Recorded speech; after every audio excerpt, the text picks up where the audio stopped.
Ei, pessoas, como é que vocês estão? Eu tô bem, tô brincando. Eu tô mais ou menos bem hoje, né? Tive bastante trabalho pra fazer hoje, mas eu tirei esse tempinho aqui pra poder vir gravar. Antes de mais nada, deixa seu like, se inscreve, compartilha esse vídeo, rumo a 1000 inscritos aí, se Deus quiser a gente consegue. E assim que a gente conseguir 1000 inscritos, eu vou fazer um sorteio de Nintendo Switch aqui no canal, tá? Por meio do Instagram, tá? Depois vocês colocam o seu arroba no vídeo aqui embaixo. O link do meu Instagram vai estar aqui também, pra vocês poderem estar entrando lá e me seguirem. E o vídeo de hoje eu vou querer falar sobre um assunto um pouco pessoal, né? Vocês vão me dizer se eu fui o babaca ou não, né? Igual o vídeo do Luba, né? Do Luba TV. Que ele faz essas coisas de, será que é o babaca, ele não é o babaca? Eu queria a opinião de vocês, se fui babaca ou se eu não fui babaca. Vou contar um pouco da minha história, né? É uma história sobre trabalho. E eu quero a opinião de vocês, tá? Seja positiva, seja negativa, eu sempre vou ver com bons olhos. Então vamos pro vídeo de hoje, né? Se eu parecer que eu tô falando devagar, um pouco depressivo, é porque essa história ela me traz um pouco de lembranças ruins. E ela aconteceu até recentemente, né?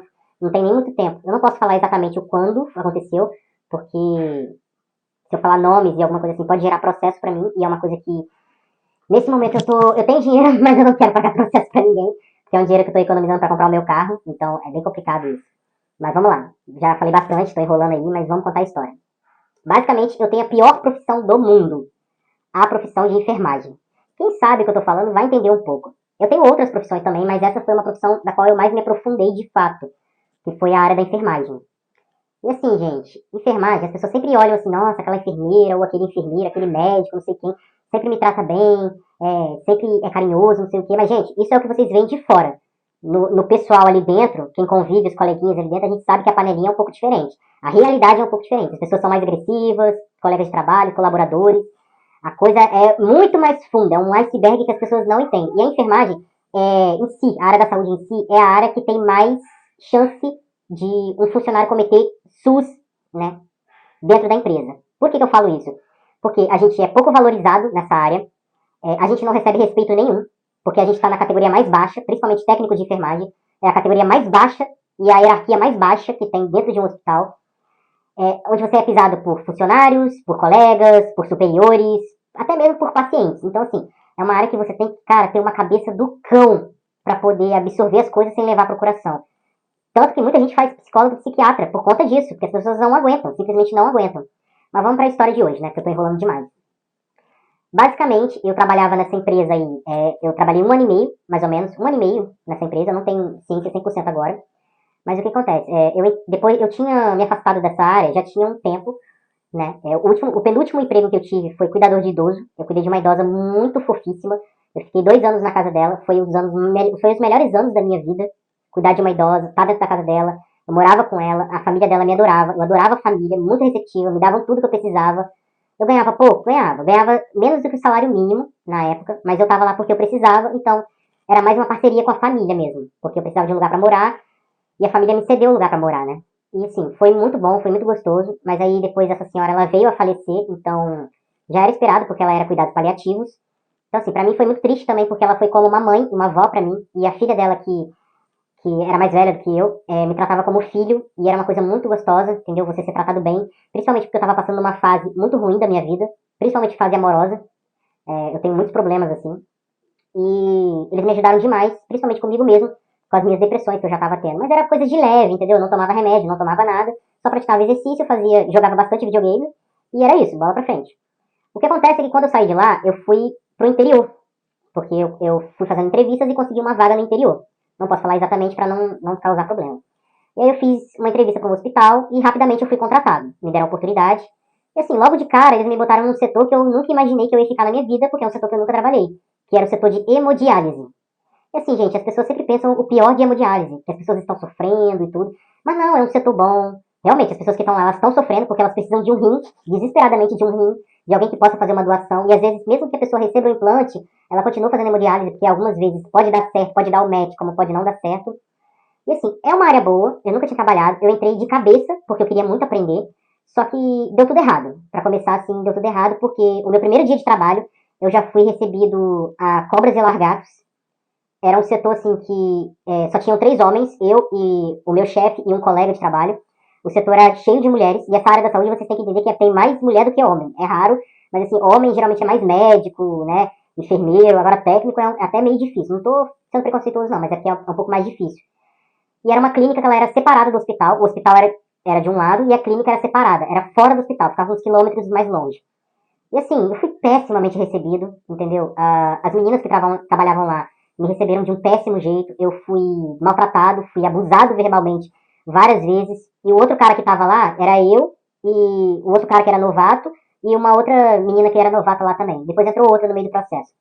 E assim, esse cara, ele também, ele era mais velho que eu, bem mais velho, já era um senhor já tinha cabelo branco e tudo. Ele acho que já tinha mais de 40 anos, ele, bem mais. E eu tinha super respeito por ele, né? Não posso falar o nome dele aqui, mas eu tinha muito respeito por ele. E eu via que as meninas pisavam muito nele também. E são meninas que, assim, de 20 anos, 24 anos, no máximo aí 26 anos. Umas meninas novas, não tem? Que não mostravam respeito nenhum pelo cara.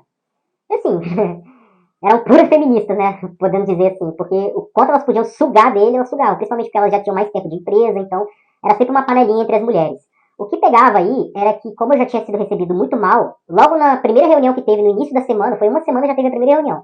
Eu já fui pisado, falaram que eu virava os olhos toda vez que elas falavam alguma coisa, que eu odiava ouvir coisas que eu me sentia mal e tratava elas mal, sendo que isso não acontecia. Eu sempre falei que eu estava aberto para o diálogo, que eu queria ouvir, que se tivesse opinião boa ou negativa, eu estava ali para receber elas, e que eu queria aprender hemodiálise, que eu não tinha aprendido.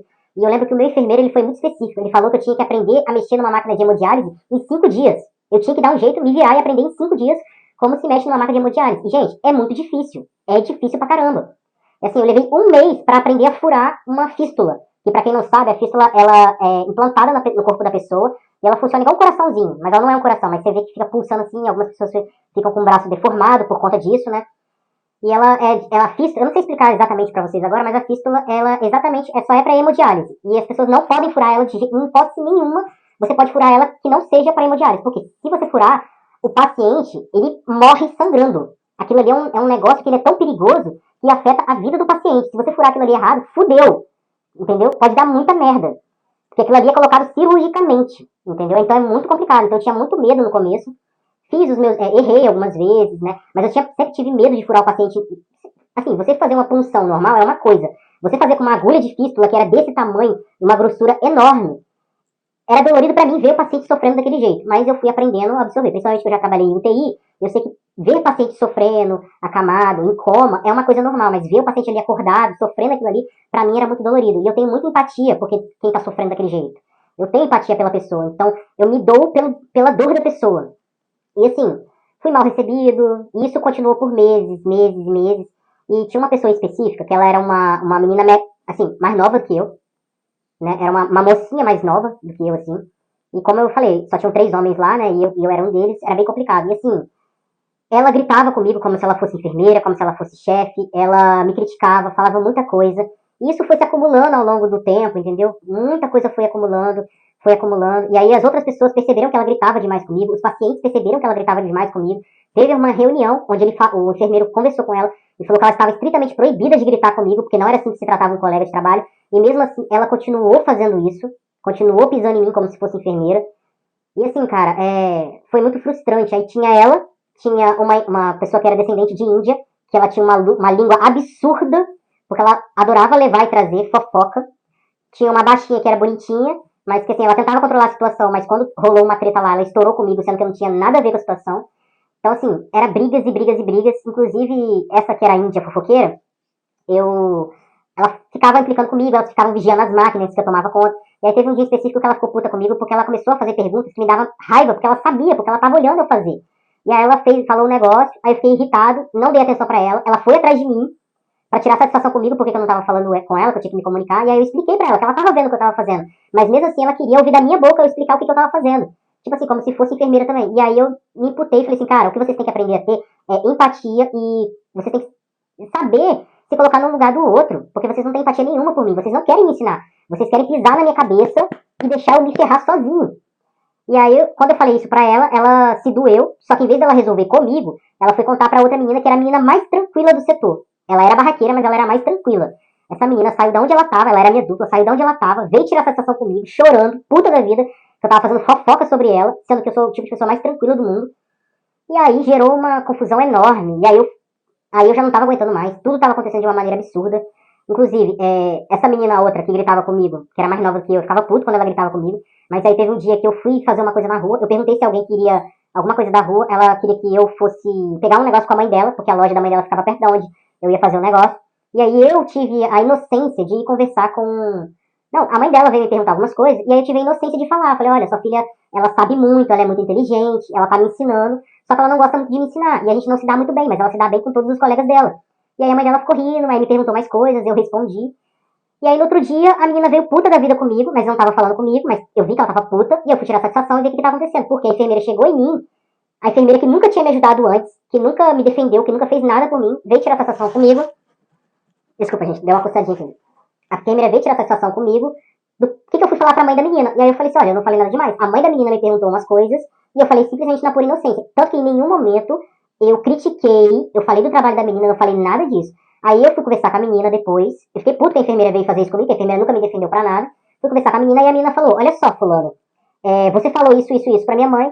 Minha mãe falou que você falou que todo mundo aqui me odeia, que eu falo demais, que você tentou jogar a sua moto pra cima de um caminhão, porque você não aguentava mais trabalhar comigo, e que você alega que estava sofrendo abuso verbal e bullying de mim, que eu ficava implicando com você por conta da sua sexualidade, porque eu tenho uma sexualidade definida, mas é uma coisa que eu não vou falar aqui agora, porque você falava que eu estava implicando com você por conta da sua sexualidade, que eu estava sendo homofóbico com você, e entre outras coisas. E aquilo foi acumulando, e tipo assim, ela falou aquilo, eu expliquei pra ela que não foi daquele contexto, expliquei pra ela que em nenhum momento eu falei mal dela, mas mesmo assim ela continuou com essa ideia. E aí eu já não tava aguentando mais, aí eu falei pra ela, olha, eu não falei em nenhum momento que eu ia jogar a minha moto, que eu pilotava uma moto, tinha comprado uma moto recente, não, em nenhum momento eu falei que eu ia jogar a minha moto pra cima do caminhão. Eu só falei com ela que tem vezes que eu chorava enquanto eu dirigia, que parecia que eu ia bater a minha moto em algum caminhão, porque como eu ia embora pra casa, era uma rodovia que à noite era muito escuro. Então a chance de você bater ali e morrer era muito alta. Então eu falei isso em tom de ironia com a mãe dela, mas a mãe dela entendeu de outra forma. Aí eu já não estava dando a situação, eu fui no RH da empresa e conversei com eles, porque até então os enfermeiros eles não me ajudavam em nada. Fui até eles e falei, olha, a situação é essa, tá acontecendo isso, isso e isso. E aí eu comecei a chorar, porque, tipo assim, eu sou um cara que eu sou emotivo, mas não tanto. Mas assim, eu vou acumulando frustrações, mas às vezes eu chego para as pessoas para conversar com elas. E quando não dá certo, eu simplesmente desisto e vou lá tentar resolver de outro jeito. Falei com eles o que estava acontecendo, falei que eu não estava aguentando mais, que eu queria trocar de setor, porque eu já não estava aguentando mais o que estava acontecendo. Inclusive, por experiência própria minha, e eu recomendo isso para pessoas que trabalham nessa área com outras pessoas, que vocês passem a gravar tudo que as pessoas fazem para você. Não tô sendo Haluca 2 não, tá? Mas é sério, porque o que a gente sofre de assédio físico, moral dentro de uma empresa, e as pessoas não sabem, as pessoas não acreditam. Porque empresa é um negócio assim, se você fala alguma coisa, eles dão um jeito de fazer um cerco em você pra parecer que você é um mentiroso o tempo todo, ou você é mentirosa. Então você sai sempre como um ferrado da história. Então eu sempre gravava tudo que falavam pra mim. Eu guardava mensagem de WhatsApp, gravava as conversas e as reuniões que a gente tinha. E aí, depois que eu falei isso com o pessoal do RH, o meu enfermeiro chegou no WhatsApp do grupo, lá da clínica, e falou que queria ter uma conversa com todo mundo, onde todo mundo era para ser franco e falar o que todo mundo pensava. O que acontece? Essa reunião ela foi um desastre, porque ele falou o que ele pensava, o enfermeiro, e aí ele deu chance para todo mundo falar. Só que nessa reunião eu tinha que ter sido, como era eu que estava sentindo o injustiçado, eu que tinha que ter sido o primeiro a falar nessa reunião. Mas não, a roda começou meio que assim, daqui para lá, e eu meio que fui o último. Então eu tive que ouvir, a minha vontade de me levantar e ir embora da empresa, pedir demissão naquela hora, era enorme.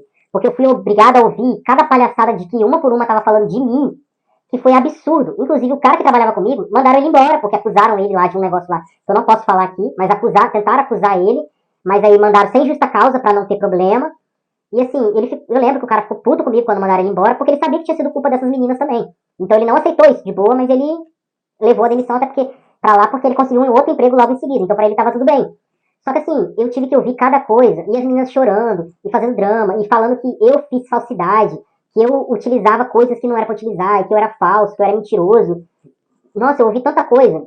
E aí quando chegou na minha vez, eu falei tudo o que estava acontecendo comigo, falei que ninguém levantava um dedo para me defender, ninguém nunca ficou do meu lado. E aí realmente eu admiti que eu falei, cara, tem dia, eu acho que tem anos que eu não faço tratamento de depressão, mas, mano, o que eu tô passando aqui tá me dando gatilho. E eu já fui um adolescente no passado que eu me cortava quando eu sentia dor. Quando alguém me causava uma dor verbal, eu me cortava para me aliviar da dor que eu tava sentindo naquele momento, porque as pessoas não entendem por que outras pessoas se cortam. Eu vou explicar por quê. Porque o ato de você se automutilar é um alívio para sua mente e para o seu corpo. Você se sente bem. Você se sente que você está tirando uma coisa de dentro de você. Não é certo. Não é certo. Mas você sente que você está mais aliviado quando você faz isso. E aí eu admiti pra eles, eu mostrei pra eles, falei, olha, ó meu braço como é que tá, ó minha barriga como é que tá, olha minha coxa, olha minha perna, olha os pulsos como é que tá, olha meu pescoço, aí eu mostrei atrás do meu pescoço. Eu falei, eu não tô legal, cara, eu não tô legal. Eu voltei a me cortar pra poder sair dessa dor que eu tô sentindo. Então eu admiti muitas coisas, e aí teve a reunião acabou, saí de lá arrasado, levei 2 horas pra conseguir subir na minha moto, pra poder ir pra casa, porque eu não conseguia subir na moto pra ir pra casa, mas eu fui pra casa, fui devagarzinho pra não acontecer nenhum acidente, e aí no dia seguinte eles me transferiram de setor, foi a melhor coisa que eles fizeram, até porque eu já tava pedindo pelo amor de Deus, né? É igual aquele tropa de elite, que você bate na cara e fala, pede pra sair, eu pedi pra sair, literalmente. E aí assim, fui pro setor de UTI, que é o que eu tinha experiência, mas infelizmente eu fiquei um mês lá só, porque lá é muito panelinha e é muita mulherada lá também. E a gestora da época não gostou do meu serviço, não sei porquê, e ela também não me deu motivo, não falou nada. E eu trabalhava, tipo assim, obedecendo tudo e fazendo tudo que as meninas mandavam. Inclusive fiz uma amizade legal lá dentro, uma pessoa que me defendeu quando aconteceu um suposto. Uma suposta. Porque assim, eu fui fazer um serviço lá dentro e a menina, a gente tinha que dar banho no paciente. E eu pedi pra menina pra ela dar licença pra eu pegar o balde que tava embaixo dela. E a menina ela me tratava meio que, né?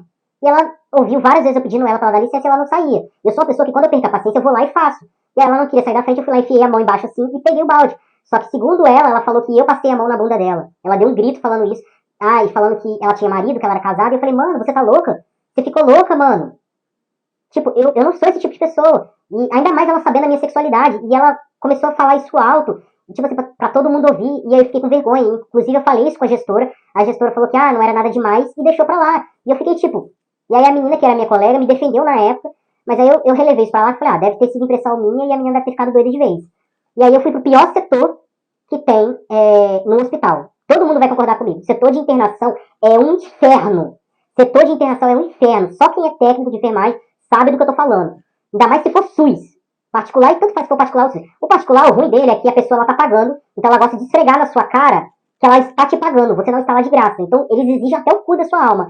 O SUS exige porque, entre aspas, assim, eles são pacientes exigentes. Mas o particular é foda também. Agora, qual a diferença do público e particular? O público, geralmente, você fica com, no máximo, 5, 6 pacientes. É 6 pacientes para um técnico. Já o público, geralmente, às vezes, você pega 10 pacientes.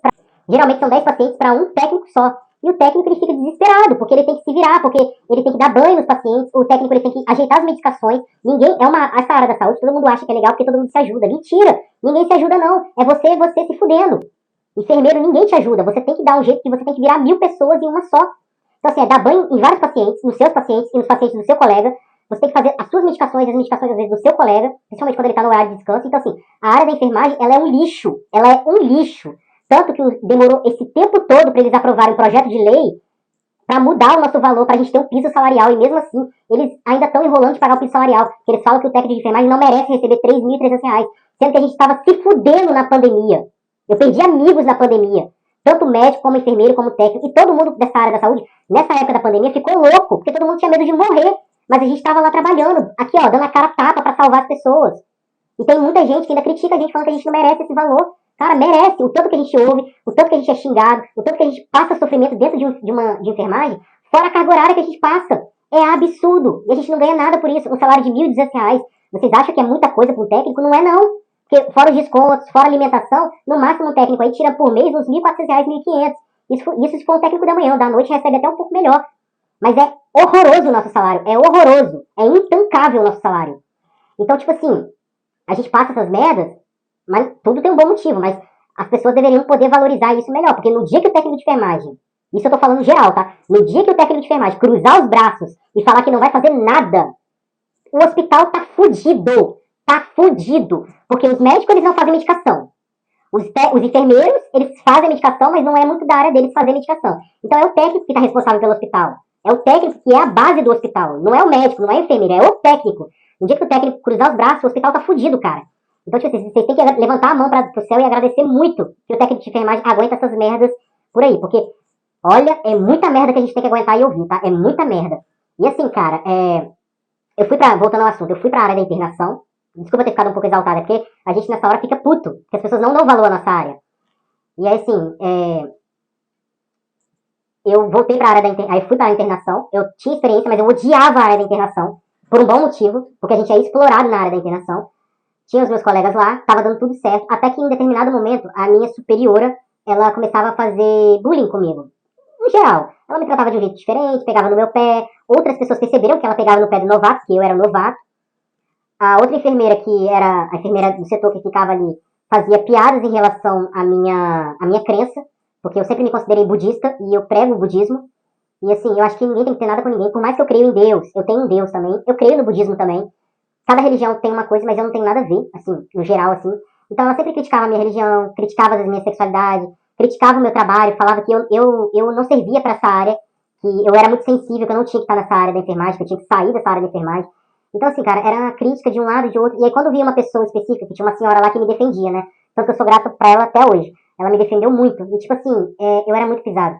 E aí, quando ela começou a me defender, a superior, que é a chefe do setor, ficava puto com ela. E aí, ia lá e brigava com ela porque ela tava me dando conselho bom pra mim crescer na empresa. Então, assim, até a própria supervisora não gostava que a menina me dava conselho do bem, entendeu? E aí aconteceu uma coisa fatídica, que assim, foi um dia aleatório. Eu já tava sofrendo algumas coisas, até mesmo do que eu contei no início, e eu já tava acumulando frustrações, entendeu? E foi um dia que eu sugeri ter uma conversa, não uma reunião, mas uma conversa onde eu perguntei como é que eu tava me saindo do trabalho. Eu já tinha um tempo que eu tava afastada da área de enfermagem, e eu não sabia se eu tava indo bem, se eu precisava melhorar em alguma coisa, se eu precisava melhorar em algum quesito pessoal, né? Ou de caráter e tudo. E aí cada pessoa me falou uma coisa positiva e negativa. Até que chegou na opinião dessa enfermeira, que ela me falou muitas coisas, que eu tava tentando ser uma pessoa que eu não era. Porque até então, essa colega que era a senhora que me defendia, ela foi mandada embora, ou saiu do hospital, eu não sei ao certo. E ela fez muita falta pra mim, porque ela era uma pessoa que me dava muito conselho do bem. Sempre tem uma pessoa que dá conselho do bem. Ela me dava muito conselho do bem, e aí ela saiu, e aí eu fiquei responsável pelo serviço dela. Então, o serviço dela era pegar a medicação, separar a medicação, dar a medicação pro paciente. E ela era uma pessoa que ela não fazia só isso, ela dava alta, ela ia nas internações, ela fazia também as transferências de pacientes. Então, assim, ela era uma pessoa que ela era 15 em 1. Ela fazia 15 coisas ao mesmo tempo. Então, eu tava tentando ser igual ela, fazer 15 coisas. Só que eu, sozinho, não tava dando conta. Então, assim, a enfermeira julgou, falou que eu tinha que ser eu mesmo, que eu nunca ia ser igual ela, me botou pra baixo, falou muitas coisas negativas. E aí, cara, eu fui entrando em depressão, e ela foi falando coisas negativas, foi julgando que eu não era pra trabalhar nessa área, por que eu tava nessa área. E aí, tipo, a minha moral e a minha autoestima já tava tão baixa que eu tive um surto psiquiátrico, ali mesmo no momento, mas eu engoli tudo aquilo de cabeça erguida. E aí eu fui embora, dentro do ônibus. Eu fui do ônibus até em casa chorando, fiquei a madrugada toda chorando. E aí no dia seguinte eu tinha que resolver um negócio na rua, né? E essa é a parte pesada do vídeo, tá, gente? Eu já tô avisando aqui logo, se alguém tem gatilho, se alguém tem algum problema com, né, depressão, alguma coisa assim, eu não recomendo você ficar nessa parte do vídeo, ou então ver em 1x ou 2x, porque essa parte do vídeo é pesada. Então, assim, já tô avisando logo para as pessoas poderem saber, tá? Então, assim, eu fui pra casa, e aí eu tinha uma coisa pra resolver no outro dia na rua, e aí eu fui na rua resolver isso, e aí eu tava conversando com um amigo desde cedo, desabafando o que tinha acontecido na empresa, e aí eu comprei bebida, e comecei a ingerir bebida alcoólica, e assim, fui conversando com ele, até que me deu uma depressão tão grande, um vazio no peito tão grande. A minha mente, eu já não sei o que eu tava fazendo, onde que eu tava, por que eu tava ali. Eu fui numa loja e eu consegui comprar chumbinho, isso mesmo, chumbinho, e eu tentei ir de arrasta pra cima, literalmente. E eu fui bebendo, conversando com ele e tomando um negócio. E aí, como eu queria ir de arrasta pra cima em casa, depois que eu terminei de resolver tudo, eu fiquei no ponto, na rodoviária, esperando pra ir embora e fazendo tudo aquilo, e as pessoas em volta vendo. Tinha gente tirando foto, tinha gente comentando que eu tava, né, fazendo aquilo ali, e até então nenhum ser humano parou pra tentar me ajudar, pra tentar ver como é que eu tava, por que eu tava fazendo aquilo, e as pessoas vendo eu fazendo aquilo e ninguém levantando a mão pra me ajudar. E aí o que acontece? Passou uma senhora, eu agradeço ela até hoje, eu não sei quem é, tá, senhora? Se um dia eu ver a senhora, eu vou te abraçar muito e te dar muito beijo, tá? Eu sou muito grato pelo que você fez. Passou uma senhora, começou a conversar comigo, ela viu o que eu tava fazendo, ela não tentou me parar, mas ela falou assim, vamos andar, vamos conversar. E era uma senhora tão educada que eu já tava afastada da minha mãe já tinha um tempo, eu tava morando sozinho. E aí ela falou assim, vamos andar um pouquinho? E aí, como o lugar onde eu trabalhava era perto da rodoviária, ela foi me levando até o local que eu trabalhava. E ela me deixou do lado de fora, sentado, e falou assim, espera um pouquinho aqui, que eu já volto, eu vou ver um negócio aqui e já volto. Eu não sei o que ela foi fazer. Eu sei que uma colega minha do hospital estava saindo na hora, estava saindo do seu expediente, e ela me viu, veio me cumprimentar, ei, fulano, não sei o que e tal. E aí ela viu o que eu estava fazendo, o que eu estava na mão, o que eu estava comendo, ela entrou em desespero, ela não gritou, ela sentou do meu lado, falou, amigo, você quer um abraço? Tirou, foi tirando devagar as coisas que estavam comigo, tirou um, tirou outro, e eu pegava da mão dela e falava, não, eu quero ir embora, me deixa embora, eu já estava indo embora, eu quero deixar o que acontecer em casa, eu não quero dar problema pra mais ninguém, eu só quero ficar sozinho. E aí ela foi conversando comigo, aí eu comecei a chorar. Até então eu tava tranquilo, né? E aí ela falou assim, peraí que eu vou buscar ajuda. Aí ela foi lá dentro, a psicóloga do hospital, né, que gerencia o RH, ela veio pra fora, começou a falar comigo, E aí ela ficou desesperada quando ela viu o que estava acontecendo. E aí, em vez dela tentar me ajudar e me levar pra dentro do hospital, ela tomou a pior decisão de todas. Ela chamou a minha chefe, que me odiava, e chamou a subordinada, que era a outra enfermeira, que tinha falado mal de mim, pra ficarem na minha frente. E na hora que elas ficaram, eu desabei. Eu comecei a chorar. Eu entrei em pânico. Eu entrei em surto psiquiátrico. Eu falei que era tudo culpa delas. Na hora eu até me arrependo um pouco. Eu falei que era tudo culpa delas. Que elas tinham me incentivado a fazer aquilo que eu tava fazendo. E, tipo, ninguém tava tentando tomar nada de mim. Tomar veneno, tomar nada. A menina que tava assim devagarzinho tentando tirar de mim.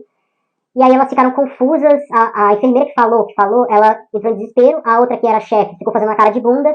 Na hora eu tava confusa também, eu não vi muito, mas eu lembro de ter mais ou menos visto isso. E aí a diretora do hospital, que eu não posso falar o nome dela, ela veio pra fora, viu a situação toda. Ela nem esperou nada, ela pegou pelo meu braço, me deu um abraço e foi me arrastando até pra dentro do pronto-socorro. Tipo, o que todo mundo era pra fazer, a diretora do hospital tava fazendo ali. E aí ela me levou pra dentro lá. Eu lembro de ter deitado na maca e aí ouvi muitas vozes. E eu lembro de sentir. A minha cara agora, gente, eu não posso mostrar, tá? Mas eu já tô chorando. Porque é um negócio que dói muito, tá? Dói pra caralho lembrar disso. Não é legal. E eu lembro que eu tava deitado na maca e aí eles começaram a me furar com agulha grossa. Me furaram em vários lugares, eu gritava de dor, eu comecei a pedir pela minha mãe, porque a última pessoa que eu queria ver antes de morrer era minha mãe, que eu queria pedir perdão pra minha mãe por tudo, por ser um filho incompetente. Eu queria pedir perdão por ela, por eu ter nascido, por mais que eu sou filho adotivo, eu queria pedir perdão por tudo, por estar dando esse trabalho pra ela e tudo. E eu só gritava minha mãe, e aí os colegas que estavam lá, teve uma pessoa específica que segurou na minha mão, e eu achei que ela era minha mãe na hora, e eu comecei a falar um monte de coisa, comecei a desabafar todo o sofrimento que eu tava no meu peito, sabe?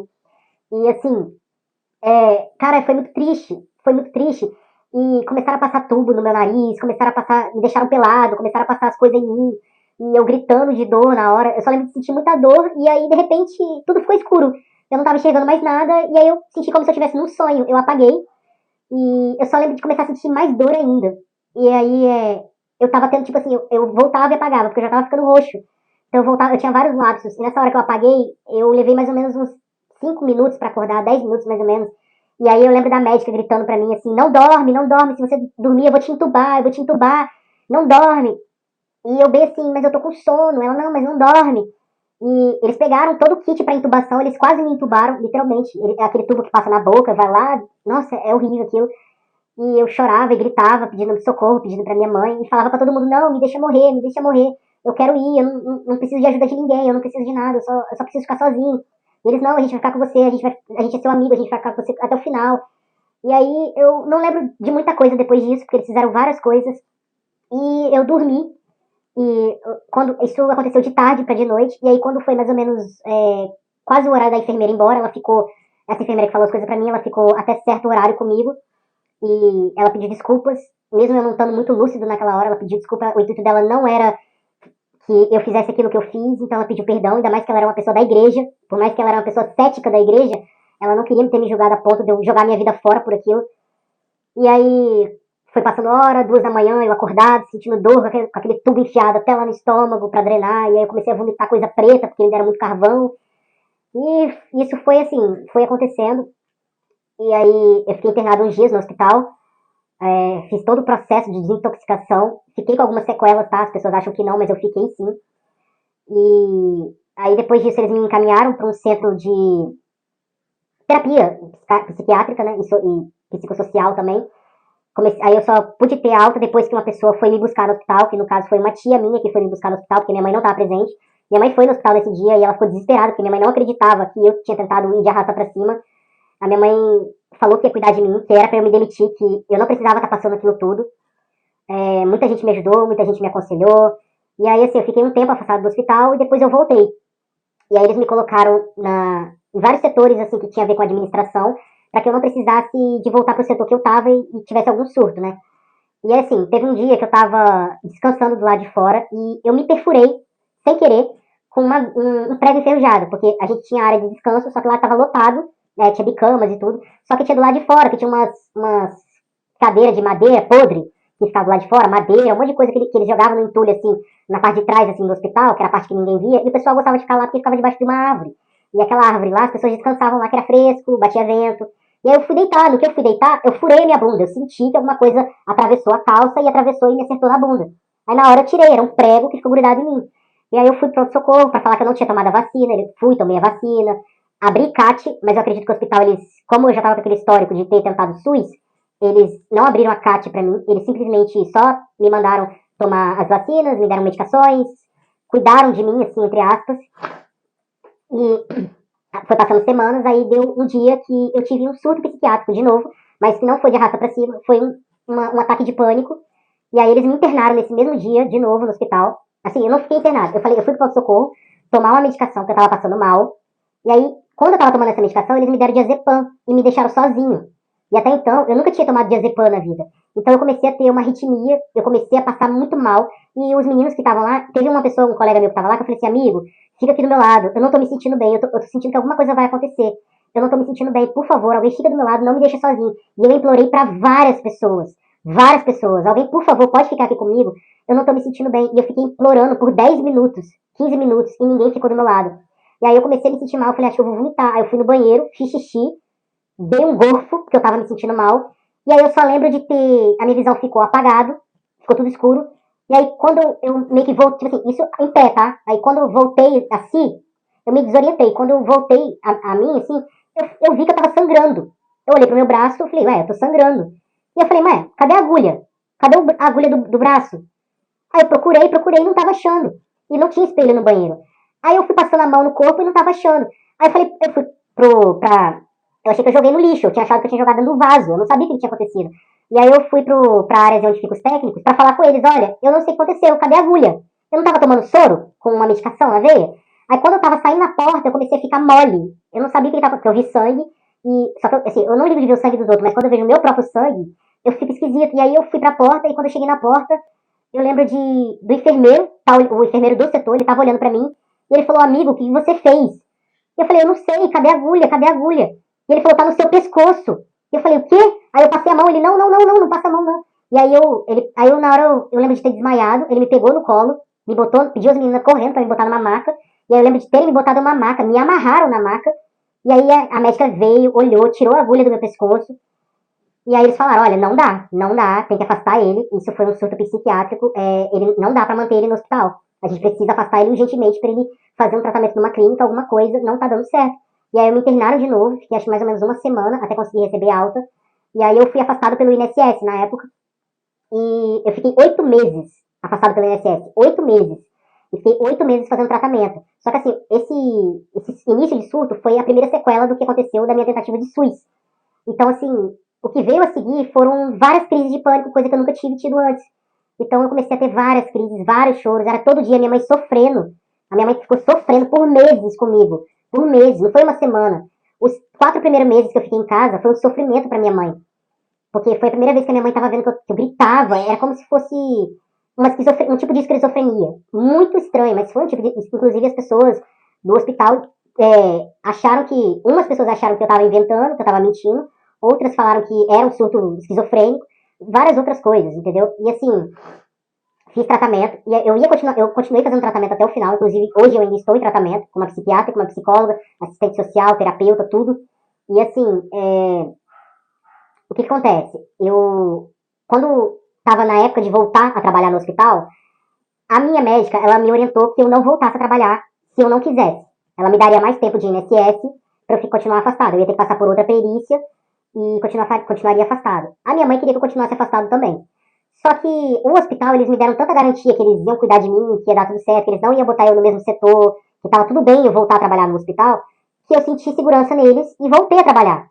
Tipo assim, eu falei, não vou pedir licença mais, porque já tô 8 meses afastado, eu acho que eu já posso voltar a trabalhar. Eu já tô bem psicologicamente, já tô tomando medicação, eu tô bem controlado. Mesmo que eu não volte pro mesmo setor, eu acho que eu consigo voltar sim. E aí eu confiei no hospital e no dia que, aí tipo assim, minha licença ela vencia numa sexta-feira, eles marcaram pra eu ir no médico do trabalho numa quarta-feira, e aí na quarta-feira eu fui, e aí eu fiz o exame, a médica me liberou pra voltar a trabalhar, e aí quando foi na sexta-feira eu fui trabalhar, mas aí, assim, eles falaram que eu não precisava ir mais naquele dia, que era pra eu ir num outro dia, que eles iam me colocar num setor que eles iam decidir ainda. Falei, tudo bem. Aí quando foi nesse outro dia, eles me deixaram esperando por 1 hora, sentado na cadeira, do lado de fora. E aí quando me chamaram pra conversar, eu entrei na sala, eu vi uma gestora de um setor, que agora ela estava responsável por todos, que era da UTI, eu vi ela lá, e vi uma psicóloga que eu não conhecia. E ela estava com um monte de folha na mão. E aí quando eu olhei para aquilo, eu já sabia que era demissão. E aí eles tentaram justificar que eles estavam me demitindo porque eles estavam fazendo uma limpa no hospital. Né? Eles tinham mandado várias pessoas embora, inclusive estava a teoria na época que eles estavam mandando os técnicos embora porque aí eles iam contratar outros técnicos para receber o piso salarial, mas como ia ser 3 meses de experiência que a pessoa tem que fazer antes de entrar na empresa, que eles iam tentar pagar o salário antigo para não precisar de pagar essas pessoas que estavam entrando com um novo salário. Pelo menos era a desculpa que as pessoas estavam dando. Não sei se é verdade ou se é mentira, não tem como saber. E aí a desculpa deles é que eles estavam mudando de pessoal e por isso que eles estavam me mandando embora. E aí, assim, eu não acreditei nisso. Eu sei que é porque eu tinha tido o surto psiquiátrico, psicológico e tudo. Eu não caí nessa história e... Mas eu entendi o lado deles, tá? Eu entendi que o hospital eles só estavam querendo tirar o deles da reta, por mais que eles me deram um pouco de suporte. Mas, assim, eu fiquei muito puto porque eu falei, olha, eu confiei em vocês. Eu poderia ter ficado mais tempo afastado do INSS e eu não fiquei porque eu confiei em vocês. Assim, é uma via de mão dupla de confiança, né? Então a confiança ela foi quebrada. E aí eles me mandaram embora, só que eu falei assim, ué, mas eu não tô no período de estabilidade previdenciária? Diz eles que não. Eles alegam que não. Que eu não porque eu tava voltando a trabalhar. Então eu não tava. Mas assim, pelo que eu saiba, existe uma lei que fala que quando você fica afastado muito tempo pelo INSS, você tem o resguardo de ficar um ano dentro da empresa. A empresa é obrigada a ficar com você durante um ano. Mas eles falaram que não. E o meu caso em específico, eles não eram obrigados a ficar comigo. E aí eles pagaram, né, referente a um mês de salário e mais umas coisinhas aí e tal. Deu um valor razoavelmente bacana, tanto que esse valor eu comprei o meu PlayStation 5, graças a Deus tá ali bonitinho. Eu vendi o meu Play 4, fiquei com dinheiro e comprei o PlayStation 5. Eu fiquei muito feliz, tá? De ter comprado ele. E assim, cara, não, eu ainda tenho um pouco de dinheiro guardado, porque eu vendi a minha moto também, porque eu não consegui subir mais em cima da minha moto. Mas assim, gente, o resumo da história foi esse. Eu sei que foi longo. Eu quero a opinião de vocês, se eu fiz certo, se eu fiz errado nessa treta toda. Até hoje eu ainda tô tentando entender, apesar de que eu já tô, né, trabalhando aí já em outra coisa, mas vocês acham que eu deveria ter processado a empresa? Acha que não? Quero saber a opinião de vocês. Eu sei que esse vídeo ele pode dar gatilho em pessoas que tenham depressão ou algum tipo de sintoma parecido, mas eu precisava falar isso porque essa é uma das várias histórias que eu tenho de coisas ruins que aconteceram comigo. E assim como o GeoL, eu sempre. GeoL não, desculpa, Geoluca. O Geoluca ele conta as histórias dele no canal dele. Eu quis contar um pouco da minha história aqui hoje, porque eu acho que vale a pena as pessoas se atentarem e também as pessoas cuidem mais da sua saúde, tá? Deixem a sua saúde, principalmente da sua cabeça, como primeira coisa, primeiro lugar. Se você for levar muito em consideração o que as pessoas falam pra você, pode acontecer o que aconteceu comigo. Então, assim, cuidem mais da sua saúde, tá bom? Esse é o meu recado. E para as pessoas que estão passando por essa fase, existem meios de canais de você entrar em comunicação, caso você sinta que vai fazer alguma coisa. Existem meios de canais para você pedir ajuda. Existem pessoas ao seu lado, então não deixe esse sofrimento acabar de vez com vocês, não. Procurem uma ajuda. Vocês sempre vão ter uma mão amiga para ajudar vocês. Tá, gente? Um beijão e fiquem com Deus, tá? Desculpa pela história longa. Beijão e tchau, tchau.